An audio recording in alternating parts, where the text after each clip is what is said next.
Welcome. Today, I'll guide you through a simple way to sync only the sent emails from the last 30 days in your Gmail app. This is especially useful if you want to keep your email storage light and focus on recent activity.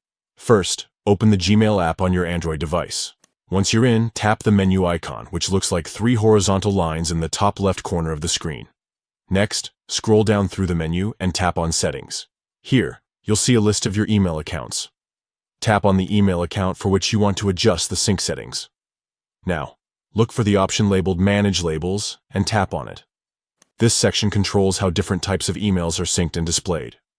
Find the label named Sent and tap on it. This label corresponds to the emails you've sent from your account. Under the Sent label settings, tap on Sync Messages. This will open options for how many days of sent emails you want to sync to your device. Select Last 30 Days. This setting ensures that only the emails you have sent within the past month will be synced, helping you save space and keep your inbox more manageable. And that's it.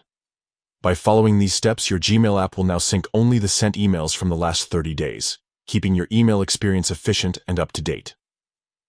Feel free to revisit these settings anytime if you want to adjust the sync period. Thanks for watching, and enjoy your streamlined Gmail experience.